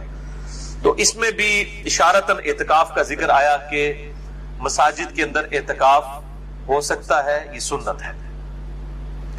جہاں تک اعتکاف کی فضیلت ہے تو اس حوالے سے صوفیاء کی کتابوں میں آپ کو بہت ساری روایتیں مل جائیں گی، کیمیاء سعادت کے اندر، تذکرۃ الواعظین کے اندر اور کتابوں کے اندر، لیکن ان میں سے کوئی بھی اصول محدثین پر مضبوط روایت نہیں ہے۔ اس لیے کیٹاگوریکل ڈیسیژن ہے محدثین کا رحمہم اللہ اجمعین کہ اعتکاف کی فضیلت کے اوپر، کوئی پرٹیکولر فضیلت کے اوپر کوئی بھی صحیح حدیث روئے عرض پہ موجود نہیں ہے۔ بہرحال میرے نزدیک یہی فضیلت کافی ہے کہ اللہ تعالیٰ نے اسے انڈورس کیا ہے اور اپنے انبیاء کرام علیہ السلام کو حکم دیا ہے کہ میرے جو بندے اعتکاف کے لیے مسجد میں آتے ہیں ان کے لیے مسجد کو صاف رکھو، اور اس حوالے سے احکامات بھی احادیث کے اندر آئے ہیں۔ تو یہ خود بہت بڑی فضیلت ہے کہ انسان دنیاوی معاملات کو چھوڑ کر پورے پیشن کے ساتھ، پوری ڈیڈیکیشن کے ساتھ اللہ تعالیٰ کی بارگاہ میں حاضر ہو جائے۔ اللہ تعالیٰ ہم سب کو توفیق عطا فرمائے، آمین۔ اس حوالے سے ایک بڑی مشہور روایت پیش کی جاتی ہے جو اہل سنت کی مین سٹریم کی 3 کتابوں کے اندر موجود ہے. نمبر 1 الموجم الاوسط امام طبرانی کی کتاب میں، نمبر 2 شعب الایمان امام بیہقی کی کتاب میں، اور نمبر 3 المستدرک للحاکم میں. ان تینوں کے اندر یہ روایت موجود ہے، لیکن یہ روایت مردود ہے. بڑی مشہور روایت ہے کہ سیدنا ابن عباس رضی اللہ تعالیٰ عنہ کے بارے میں آتا ہے کہ وہ مسجد میں اعتکاف بیٹھے ہوئے تھے، تو کوئی شخص جو ہے وہ ان کے پاس آیا اور اس نے کہا کہ میں فلاں شخص کا جو مقروض ہوں اور میں نے اس کا قرضہ دینا ہے اور مجھے وہ ڈھیل نہیں دے رہا، آپ میری سفارش کریں. تو ابن عباس جو ہے وہ مسجد سے اعتکاف توڑ کے باہر نکل گئے اور جا کے اس کی سفارش کی، اور جب اس شخص کے پاس گئے سفارش کے لیے، اس کو پتا چلا کہ ابن عباس آئے ہیں، تو اس نے جو ہے وہ قرضہ ہی معاف کر دیا، یعنی ان کے پروٹوکول کے اندر. تو دوسرے ساتھی نے کہا کہ اے ابن عباس، آپ تو اعتکاف بیٹھے ہوئے تھے، آپ نے اعتکاف کیوں توڑ دیا؟ تو ابن عباس نے فرمایا کہ میں نے اعتکاف اس لیے توڑا کہ کسی مسلمان بھائی کے لیے اس کی مصیبت اور پریشانی کے لیے دوڑ دھوپ کرنا یہ اللہ تعالیٰ کے حضور 20 سال کے اعتکاف سے بہتر ہے. اور پھر ساتھ ہی ارشاد فرمایا ابن عباس نے کہ جو شخص ایک دن کا اعتکاف کرے اللہ کے حضور، تو میں نے نبی صلی اللہ علیہ وآلہ وسلم سے یہ بات سنی کہ اللہ تعالیٰ اس کے چہرے اور دوزخ کے درمیان 3 بڑی بڑی خندقیں حائل کر دیتا ہے، جن کی چوڑائی جو ہے زمین و آسمان کے فاصلے کے برابر ہے. یہ وہ روایت ہے جو بڑی مشہور ہے، لیکن یہ بالکل جعلی بلکہ جھوٹی روایت ہے، کیونکہ اس کے دونوں جو طرق ہیں، دونوں میں ایک جھوٹے راوی، متروک راوی موجود ہیں. جو طبرانی کی سند ہے اس کے اندر بشر بن سلم جو ہے وہ متروک راوی ہیں، جن سے حدیثیں لینا محدثین نے چھوڑ دی. اور المستدرک للحاکم میں محمد ابن معاویہ یہ ایک راوی ہے جو کذاب راوی ہے محدثین کے ہاں، لہٰذا یہ بالکل جعلی روایت ہے. شیخ البانی رحمہ اللہ تعالی اور شیخ زبیر زئی رحمہ اللہ تعالی دونوں نے اس حدیث کو بالکل جعلی اور فیبریکیٹڈ ڈکلیئر کیا ہے. اور شیخ البانی نے سلسلہ احادیث ضعیفہ جو ہے، السلسلۃ الضعیفہ جو ہے ان کا، ایک ہے السلسلۃ الصحیحہ جو صحیح احادیث کا مجموعہ ہے، ایک ضعیف اور من گڑت احادیث والموضوع اور موضوع احادیث کا جو مجموعہ ہے شیخ البانی نے جمع کیا ہے، اس میں اس روایت کو لے کے آئے ہیں. اچھا، سورۃ البقرہ کی آیت نمبر 187 جو ہم نے سنی، وَلَا تُبَاشِرُوهُنَّ وَأَنْتُمْ عَاكِفُونَ فِي الْمَسَاجِدِ، اپنی بیویوں کے ساتھ ازدواجی تعلق قائم نہ کرو جبکہ تم مسجد میں اعتکاف میں ہو. اس کے اندر یہ اشارہ ہے کہ عورتیں بھی مسجد میں اعتکاف بیٹھ سکتی ہیں، اور سنت بھی ہے، احادیث بھی آ جائیں گی آگے. لیکن یہاں پر ایک بات ضرور یاد رکھیں کہ اگر فتنے کا ڈر ہو، جس طرح کہ آج کل کے زمانے میں یہ ویڈیو کیمرے کا اور تصاویر کا فتنہ ہے، اور عین ممکن ہے کہ ایسی عورتیں جو بیچاری عوام کے سامنے کبھی بھی بے پردہ نہیں آتی، ان کی ویڈیوز بنا کے کوئی بددیانت خاتون جو ہے وہ نیٹ کے اوپر چڑھا دے، عین ممکن آج کل تو کچھ بھی ہو سکتا ہے. لہذا اس دور کے اندر میں نہیں سمجھتا کہ جب تک مکمل تحقیق نہ کر لی جائے اس وقت تک کسی عورت کو مسجد میں اعتکاف بٹھایا جائے، کیونکہ حالات و واقعات فیوریبل نہیں ہیں. آج کل تو خفیہ کیمرے لگے ہوئے ہیں، ہوٹلوں کے اندر لگے ہوئے ہیں، اور میاں بیوی جو ہے وہ ہنی مون منانے کے لیے چلے جاتے ہیں ہوٹلوں میں، اور بعد میں جناب ان کی ویڈیوز جو ہیں وہ نیٹ کے اوپر چڑھی ہوتی ہیں، کیونکہ بالکل چھوٹے چھوٹے کیمرے آ گئے ہیں. وہ کبھی لائٹس کے اندر، کبھی کسی آپ سمجھ لیں شو پیس کے اندر وہ چھپا کے لگا دیتے ہیں، اور یہی کام مسجدوں کے اندر بھی ہو سکتا ہے. یہ کوئی یعنی آپ سمجھ لیں ناممکنات میں سے نہیں ہے. تو اس لیے میں تو بالکل اس چیز کو انڈورس نہیں کروں گا، اور میری سپورٹ میں وہ حدیث ہے جو بخاری اور مسلم دونوں میں موجود ہے. اما عائشہ رضی اللہ تعالی عنہا وسلام اللہ علیہا کہتی ہیں کہ اگر نبی علیہ السلام میرے زمانے کی عورتوں کو دیکھ لیتے تو ان پر مسجد میں جانے پہ بھی پابندی لگا دیتے. یہ اما عائشہ اپنے زمانے کے بارے میں کہہ رہی ہیں حضور کی وفات کے بعد. بخاری اور مسلم دونوں میں یہ حدیث موجود ہے.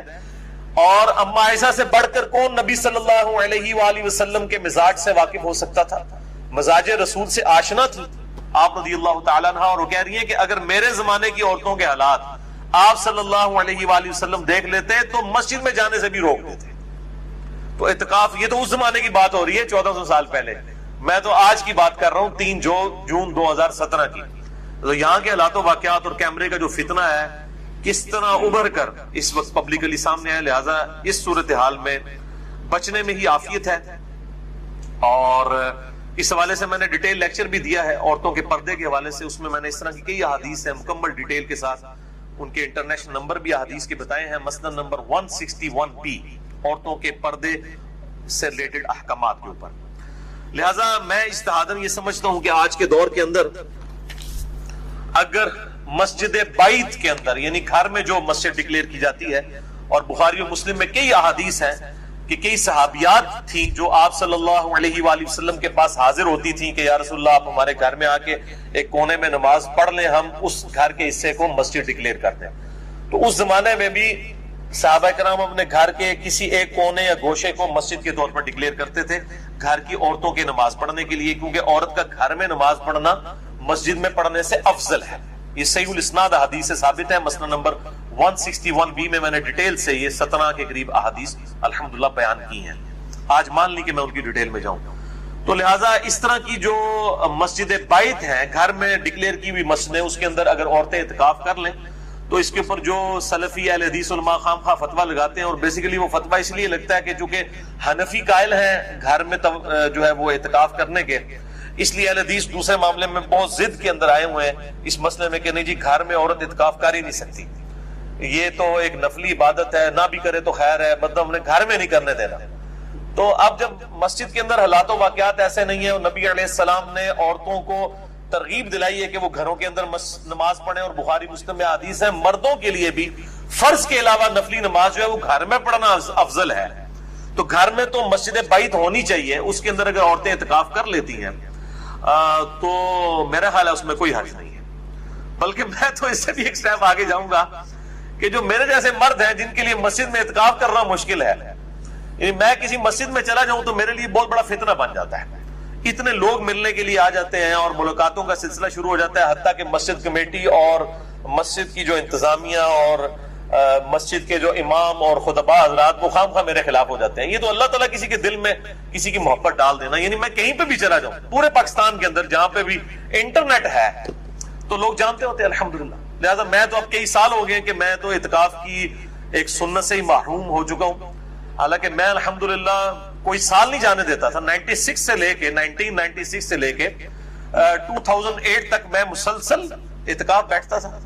لیکن اس کے بعد جب سے یہ پبلک فگر بننے والا مسئلہ شروع ہوا اور دعوت و تبلیغ سے یہ کام پھیلنا شروع ہوا, اب تو یہ حالت ہے میں اعتکاف میں کسی کو ملنے کے لیے چلا جاؤں تو مسجد کی انتظامیہ میں جو ہے نا وہ کھلبلی مچ جاتی ہے.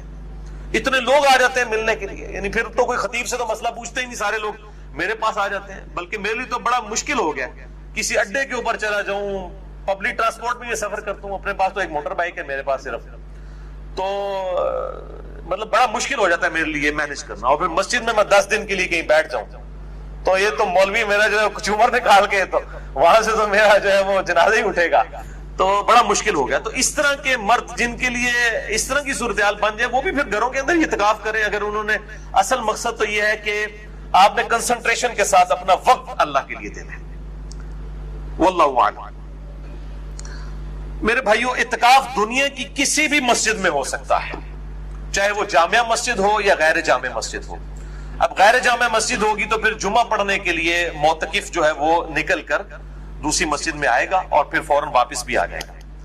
یہ جو میں بول رہا ہوں کہ کسی بھی مسجد میں اعتکاف ہو سکتا ہے, یہ بھی بہت بڑا ایشو ہے.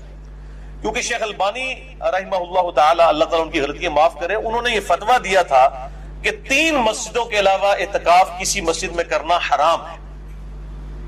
اور ایک جعلی روایت تھی جس کو انہوں نے صحیح سمجھا اور اس کے اوپر ایک پوری ڈاکٹرائن کھڑی کر دی. وہ روایت السنن الکبری امام بیہقی کی کتاب میں ہے, اور اس کے الفاظ یہ ہیں کہ آپ صلی اللہ علیہ وآلہ وسلم نے فرمایا 3 مساجد کے علاوہ کسی مسجد میں اعتکاف مت کرو. نمبر 1 مسجد الحرام یعنی خانہ کعبہ شریف, نمبر 2 مسجد نبوی, اور نمبر 3 بیت المقدس یعنی مسجد اقصی. لیکن یہ روایتی جعلی ہے, اس میں سفیان بن عیینہ مدلس ہیں, ان سے روایت کر رہے ہیں اور سما کی تصریح کوئی نہیں ہے. لہذا شیخ زبیر زئی رحمہ اللہ تعالی نے اس معاملے میں شیخ البانی کے اوپر گرفت بھی کی اور اس روایت کو جعلی ڈکلیئر کیا.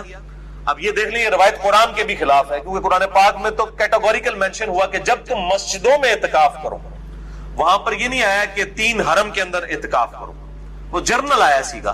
لہذا دنیا کی کسی بھی مسجد میں اعتکاف ہو سکتا ہے. یہ تفرد ہے شیخ البانی کا.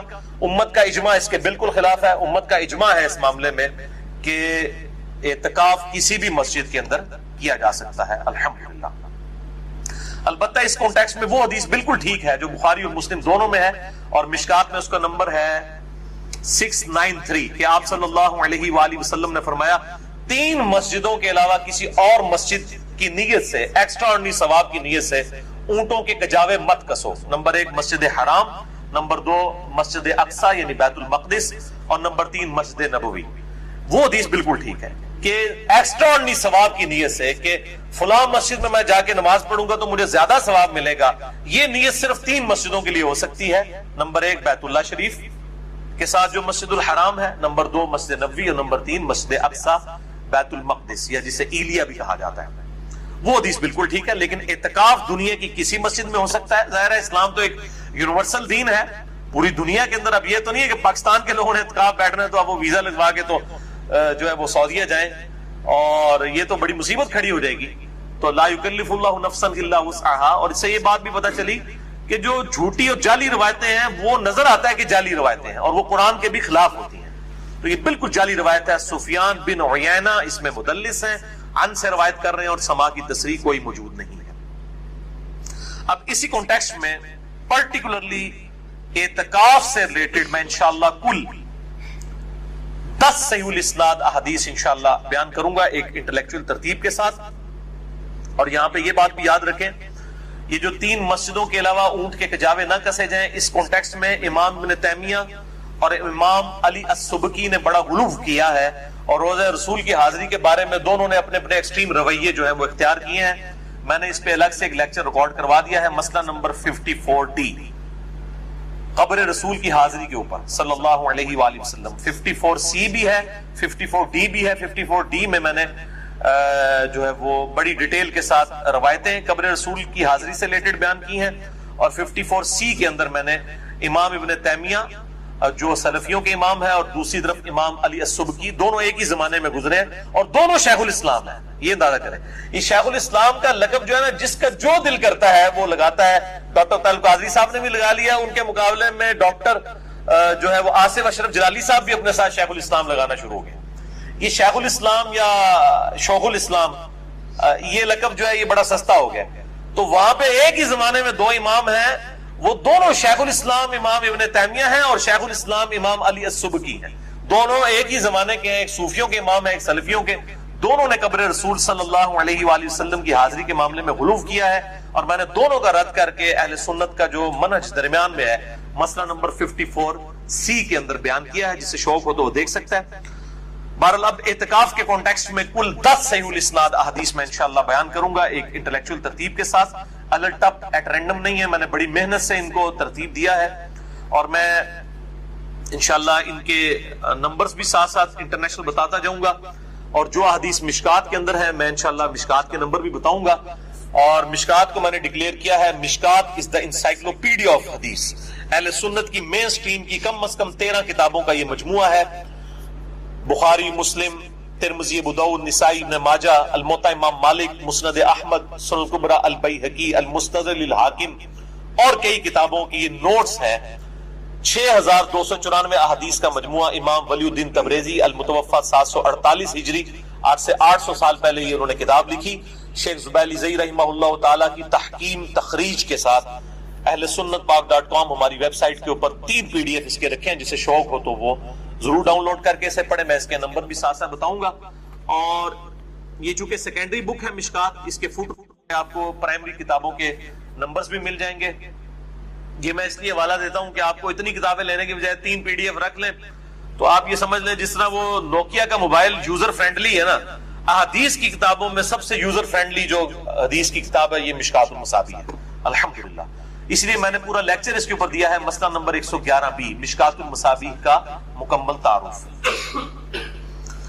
اعتکاف کے حوالے سے پہلی حدیث بخاری اور مسلم دونوں میں ہے. مشکات میں اس کا نمبر ہے 2097. اما عائشہ رضی اللہ تعالیٰ عنہ کہتی ہیں کہ نبی صلی اللہ علیہ وآلہ وسلم رمضان مبارک کے آخری عشرے میں اعتکاف فرمایا کرتے تھے حتیٰ کہ آپ کی وفات ہو گئی. یعنی ہمیشہ آپ نے اعتکاف کیا. اور آپ کی وفات کے بعد آپ کی ازواج مطہرات یعنی آپ کی بیویاں بھی مسجد نبوی کے اندر اعتکاف فرمایا کرتی تھی. دوسری حدیث صحیح بخاری میں ہے مشکات میں 2099 کہ نبی صلی اللہ علیہ وآلہ وسلم کو ہر سال ایک مرتبہ قرآن کا دورہ کروایا جاتا تھا، لیکن جس سال آپ صلی اللہ علیہ وآلہ وسلم کی وفات ہوئی اس سال سیدنا ابو ہریرہ کہتے ہیں کہ آپ صلی اللہ علیہ وآلہ وسلم کو 2 دفعہ دورہ کروایا گیا، یعنی حضرت جبرائیل سامنے بیٹھ کے قرآن سنا کرتے تھے. 2 دفعہ دورہ کروایا گیا اور آپ صلی اللہ علیہ وآلہ وسلم ہر سال 10 دن کا اعتکاف فرمایا کرتے تھے رمضان مبارک میں، لیکن جس سال آپ کی وفات ہوئی اس سال آپ نے 20 دن کا اعتکاف فرمایا. تیسری حدیث جامع ترمذی، سنن ابی داؤد، سنن ابن ماجہ میں ہے مشکات میں 2102. انس بن مالک کہتے ہیں کہ نبی صلی اللہ علیہ وآلہ وسلم ہر سال رمضان مبارک کے آخری عشرے میں 10 دن کا اعتکاف فرمایا کرتے تھے. ایک مرتبہ نہ کر سکے تو اگلی مرتبہ آپ صلی اللہ علیہ وآلہ وسلم نے 20 دن کا اعتکاف کیا، یعنی ایک سال آپ کا اعتکاف چھوٹ گیا تو آپ صلی اللہ علیہ وآلہ وسلم نے اگلے رمضان میں پھر 20 دن کا اعتکاف کیا، یعنی وہ اپنا 10 دن والا. اور یہ 20 دن والا وہی اعتکاف تھا جس اعتکاف کے بعد آپ صلی اللہ علیہ وآلہ وسلم دنیا سے رخصت ہو گئے. اور وہ جو اعتکاف چھوٹا اس کی وجہ کیا تھی وہ وجہ بھی سن لیں. وہ چوتھی حدیث ہے صحیح بخاری میں، یہ مشکات میں نہیں ہے لیکن بخاری میں 2033 ہے. اما عائشہ کہتی ہیں رضی اللہ تعالی عنہا کہ آپ صلی اللہ علیہ وآلہ وسلم جب اعتکاف کے لیے بیٹھنے کا ارادہ کیا رمضان مبارک میں تو میں نے آپ صلی اللہ علیہ وآلہ وسلم کے لیے خیمہ لگا دیا. بہتر یہی ہے کہ خیمہ لگا ہو، اگر خیمہ نہ بھی ہو تب بھی ٹھیک ہے. جس طرح مسجد نبوی میں یا بیت اللہ شریف میں ہزاروں لوگ اعتکاف بیٹھتے ہیں، اگر خیمے لگ جائیں تو پھر لوگ کیسے وہاں پہ مینج کر سکیں گے نماز؟ تو خیمہ لگانا وہاں ضروری نہیں، لیکن بہتر ہے، سنت ہے، پرائیویسی بھی قائم رہتی ہے. ظاہر ہے کہ رات کے وقت پھر سونا بھی ہوتا ہے، آرام بھی کرنا ہوتا ہے، تو بہتر یہ کہ خیمے کا اہتمام ہونا چاہیے. بہرحال اما عائشہ کہتی ہے کہ خیمہ لگا دیا. پھر سیدہ حفصہ آئیں حضور کی بیوی، انہوں نے اما عائشہ سے کہا کہ میں بھی چاہتی ہوں کہ میں بھی نبی صلی اللہ علیہ وآلہ وسلم کے ساتھ اعتکاف بیٹھوں. تو سیدہ عائشہ نے اجازت دے دی، انہوں نے بھی اپنا خیمہ لگا لیا. اس کے بعد سیدہ زینب آئیں حضور کی ایک اور بیوی، انہوں نے بھی خیمہ لگا لیا. پھر آپ صلی اللہ علیہ وآلہ وسلم مسجد نبوی میں جب داخل ہوئے تو دیکھا کہ اتنے سارے خیمے لگے ہیں. بتایا گیا کہ یہ آپ کی یہ اس بیوی کا ہے، یہ دوسری بیوی کا ہے، یہ تیسری بیوی کا ہے. تو آپ صلی اللہ علیہ وآلہ وسلم جلال میں آئے اور آپ نے فرمایا کہ یہ جو خیمے جتنے لگے ہوئے ہیں تم کیا سمجھتے ہو کہ یہ خیمے ثواب کے لیے کھڑے کیے گئے ہیں؟ اللہ اکبر. یہ ہے کمٹمنٹ ٹو گاڈ. یعنی نبی علیہ السلام نے کہا کہ یہ تو سارے میرے چکر میں ہیں، یعنی میری بیویاں میرا قرب حاصل کرنا چاہتی ہیں، اس لیے انہوں نے خیمہ لگا لیا ضد کے اندر. یہ اللہ کے لیے خیمے نہیں لگے ہوئے. اور آپ صلی اللہ علیہ وآلہ وسلم نے فرمایا کہ یہ سارے خیمے اکھاڑو، حتیٰ کہ اپنا خیمہ بھی اکھڑوا دیا. اور آپ نے اعتکاف ہی نہیں کیا اس سال. پھر شوال کا مہینہ جب اگلا عید والا مہینہ آیا اس میں آپ نے 10 دن کا اعتکاف کیا، اور رمضان کا یہ جو اعتکاف چھوٹ گیا تھا یہ آپ نے پھر اگلے سال 20 دن کا اعتکاف کیا. اور پھر اس سے اگلے سال آپ صلی اللہ علیہ وآلہ وسلم کو اعتکاف نصیب نہیں ہوا، اس سے پہلے ہی آپ صلی اللہ علیہ وآلہ وسلم دنیا سے رحلت فرما گئے. تو اس سے آپ اندازہ کریں کہ اعتکاف کا مقصد اللہ تعالیٰ کی رضا جوئی ہونا چاہیے. حضور کی بیویاں اگر حضور کا قرب حاصل کرنے کے لیے صلی اللہ علیہ وآلہ وسلم، جو خود ایک ثواب کا کام ہے، خیمے لگائیں تو آپ صلی اللہ علیہ وآلہ وسلم اس کو بھی اکھڑوا رہے ہیں کہ اللہ از دا ٹاپ پرائورٹی، اللہ ترجیح اول ہونا چاہیے. تو اب اس میں ہی امپلائڈ ہے کہ جو لوگ گھر کے کاموں سے بچنے کے لیے اور مسجد کا راشن جو ہے وہ ہڑپ کرنے کی خاطر اور سمارٹ فون کے اوپر چیٹنگ کرنے کی خاطر مسجد میں اعتکاف بیٹھتے ہیں تو ان کا اعتکاف کیا ہوگا؟ وہ کس کو دھوکہ دے رہے ہیں؟ اللہ کو تو پتہ ہے کس نیت سے وہ بیٹھے ہیں. لہذا اعتکاف میں جو بھی شخص بیٹھے تو گپ شپ کے لیے نہ بیٹھے، نہ وہ سمارٹ فون لے کے تو اس کے اوپر ہی ہمیشہ چڑھا رہے. ٹھیک ہے وہ کبھی ضرورت کے تحت کوئی چیز استعمال کرنی پڑتی ہے، وہ ایک الگ چیز ہے، لیکن میں نے دیکھا ہے جن لوگوں کے پاس یہ فون ہے الحمدللہ میں نے تو اپنے آپ کو اس فتنے سے تاحال محفوظ رکھا ہوا، انشاءاللہ آئندہ بھی ارادہ ہے. تو وہ اس فتنے کا پھر شکار ہو جاتے ہیں، وہ ہر وقت پھر سمارٹ فون کے اوپر ہی رہتے ہیں. اور مسجد کا اعتکاف بھی وہ گپ شپ میں گزرتا ہے. اور پھر یہ ایک پہلو ہے اس اعتکاف کا. اس کے ساتھ کئی اور ڈینجرس پہلو جو مسجد کے اندر اعتکاف کے حوالے سے جڑے ہوئے ہیں وہ بہت خطرناک ہیں. مطلب میں نے خود اعتکاف کئی دفعہ کروایا 1999 میں. آج آپ دیکھ لیں 3 جون 2017 ہے, تو میں 8 سے 18 سال پہلے کی بات کر رہا ہوں. میں نے باقاعدہ یعنی ایک بہت بڑے لیول کا اعتکاف جس میں کم از کم 400-500 لوگ بیٹھے ہوئے تھے. اس وقت میں دعوت اسلامی میں تھا, سبز پگڑی باندھا کرتا تھا. تو یہ ہمارے جہلم شہر کے اندر ہی 1999 کا اعتکاف میں نے خود مینج کروایا ہے. اور کس طرح مصیبت ہمارے لیے بن گئی تھی, خصوصاً یہ جو چھوٹے بچے اعتکاف میں بیٹھے ہوتے ہیں اور وہاں پہ بھی جو لوگ بدنیتی کے ساتھ مسجد میں بیٹھے ہوتے ہیں وہ عجیب و غریب قسم کی پھر حرکتیں کرتے ہیں بچوں کے ساتھ. حتیٰ کہ یہ صورتحال ہو گئی تھی کہ ہم رات کے وقت لائٹیں آن کر کے سلاتے تھے سب کو. یعنی 400-500 بندہ مسجد میں سویا ہوا ہے, مسجد میں, اور ہمیں یہ ڈر ہے کہ ان لوگوں کے فتنے سے بچوں کو بچایا جائے, تو لائٹیں آن کر کے رات کے وقت سلایا جاتا تھا. اور یہ میں مطلب ایک کسی خاص مکتب فکر کی نہیں بات کر رہا, تمام طرف یہی حال ہے الا ماشاءاللہ. اور باقی مطلب جو ہے وہ اعتکاف بیٹھ کے بھی لوگ, یعنی اگر ان سے پوچھیں کہ وہ قسم اٹھا کے کہیں کہ انہوں نے 10 دن کے اندر 5 کی 5 نمازیں تکبیر اولیٰ سے پڑھی ہوں, تو آپ کو حیرانگی ہوگی کہ معتکف جو حضرات ہیں انہوں نے بھی نہیں پڑھی ہوں گی 5 کی 5 نمازیں تکبیر اولیٰ سے مسجد کی پہلی صف میں. اعتکاف والے بھی اگر مسجد کی پہلی صف میں تکبیر اولیٰ سے نماز نہ پڑھیں تو پھر باقی کس سے آپ امید کر سکتے ہیں کہ وہ باہر سے آ کے تو پہلی صف میں نماز پڑھے گا, جس کو کام ہی کوئی نہیں سوائے نماز پڑھنے کے, ان کی حالت. تو اس حوالے سے بڑی جو ہے وہ خطرناک چیزیں بھی ہیں. اعتکاف میں نہیں سمجھتا کہ چھوٹے بچوں کو اعتکاف بٹھایا جائے, بہت چھوٹے بچوں کو, اور ایسی جگہ پہ اعتکاف بیٹھے جہاں پر یعنی علم دین کے حوالے سے کچھ سیکھنے کا موقع ملے, کچھ سیکھنے کا, ضرورت سے زیادہ نہیں. بعض مسجدیں ایسی ہیں جہاں فجر کے بعد بھی درس, زور کے بعد بھی درس, مطلب ایک دن کے اندر اتنے درس ہوتے ہیں کہ وہ بندے جو بیچارے اعتکاف والوں کو تو مجبوراً وہ درس سننا پڑتا ہے. وہ تو باہر نکل کے بھاگ بھی نہیں سکتے, اٹھ بھی نہیں سکتے. اگر اٹھ کے اپنے خیمے میں بھی چلے جائیں تو ان کو کئی لوگ ہیں جو ٹونٹ کریں گے, جناب اعتکاف بیٹھے ہیں, گھروں اعتکاف بیٹھنا ہے, درس ہی کیوں نہیں بیٹھتے, تو ان بیچاروں نے تو مجبوراً بیٹھنا ہوتا ہے. تو اجتماعی اعتکاف جہاں پہ بھی ہو رہے ہیں وہاں پہ بھی خیال کرنا چاہیے کہ بس اتنا ہی اجتماعی اعتکاف کا فائدہ اٹھائیں کہ کسی کو علم دین کے حوالے سے کوئی چیز ملے, بجائے کہ وہ مترفر ہو کر اٹھے.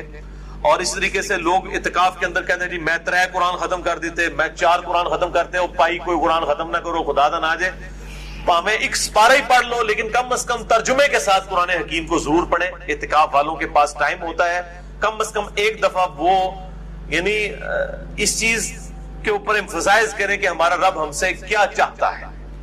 تو وہ صرف عربی پڑھنے سے نہیں ہوگا بلکہ اس کا ترجمہ بھی پڑھا جائے. اسی طریقے سے صلاۃ و تسبیح کا بھی اہتمام کیا جائے اور انڈیویجول لیول کے اوپر کریں. باقی اگر کوئی جماعت کے ساتھ بھی اعتکاف والے بغیر اعلان کے جماعت قائم بھی کر لیں نفلی نماز کی, بخاری مسلم میں ثابت ہے نفل کی بھی جماعت ہو سکتی ہے, اعلانیہ نہ ہو. یعنی وہ اس طرح اشتہار لگے ہوتے ہیں فلاں مسجد میں اعتکاف کی جماعت اتنے بجے ہوگی صلاۃ و تسبیح کی, وہ غلط ہے. باقی اعتکاف والے اگر جماعت کروا لیتے ہیں نفلی نماز کی تو بخاری مسلم میں ثابت ہے آپ صلی اللہ علیہ وآلہ وسلم نے نفلی نمازوں کی بھی جماعت کرائی ہے. بلکہ خود قیام اللیل جو تراویح ہے جسے ہم کہتے ہیں عرف عام میں, یہ بھی تو نفلی نماز کی جماعت ہے. تو یہ درست ہے. میں اس حوالے سے کافی دفعہ گفتگو کر چکا ہوں کوسچن آنسر سیشن مسئلہ نمبر 110 A-B-C-D-E-F کے اندر الحمدللہ. 5ویں حدیث بھی بخاری اور مسلم دونوں میں ہے, مشکات میں 2104 کہ نبی صلی اللہ علیہ وآلہ وسلم جب اعتکاف کا ارادہ فرماتے تو فجر کی نماز پڑھ کے خیمے میں داخل ہوتے تھے 20 رمضان مبارک کو. لیٹ سے لیٹ بھی آپ 20 رمضان کی مغرب سے پہلے پہلے, غروب آفتاب سے پہلے پہلے مسجد میں جا سکتے ہیں. لیکن بہتر یہی ہے کہ 20 رمضان مبارک کو صبح کے وقت, یہ میں 21 رمضان کی بات نہیں کر رہا, 20 کی, جس کی شام کو لوگ دوڑ دوڑ کے پہنچ رہے ہوتے ہیں, اسی کی فجر کے وقت افضل یہی ہے کہ خیمے میں آپ داخل ہو جائیں. یہ آخری ہے ایز اے لاسٹ ریزارٹ کہ 20 رمضان کی مغرب سے پہلے پہلے آپ مسجد میں داخل ہو جائیں. بہتر یہ ہے کہ فجر کے بعد جو سنت بھی ہے. 6ٹھی حدیث بھی بخاری اور مسلم دونوں میں ہے جس میں اعتکاف کا مقصد بھی آ جائے گا, مشکات میں 2086 کہ آپ صلی اللہ علیہ وآلہ وسلم نے رمضان کے پہلے 10 دن کا اعتکاف کیا, اس کے بعد پھر اگلے 10 دن کا اعتکاف کیا, اور پھر آپ صلی اللہ علیہ وآلہ وسلم نے سر مبارک خیمے سے باہر نکالا اور فرمایا کہ میں نے پہلے 10 دن اعتکاف کیا کہ مجھے شب قدر مل جائے، تو نہیں ملی، پھر اگلے 10 دن بھی نہیں ملی. اب میرے پاس ایک فرشتہ آیا اور اس نے مجھے بتایا ہے، اللہ تعالیٰ کی طرف سے وحی لے کر آیا کہ رمضان مبارک کے آخری عشرے کی تاک راتوں میں 21ویں 23ویں 25ویں 27ویں اور 29ویں میں آپ صلی اللہ علیہ وآلہ وسلم جو ہیں وہ شب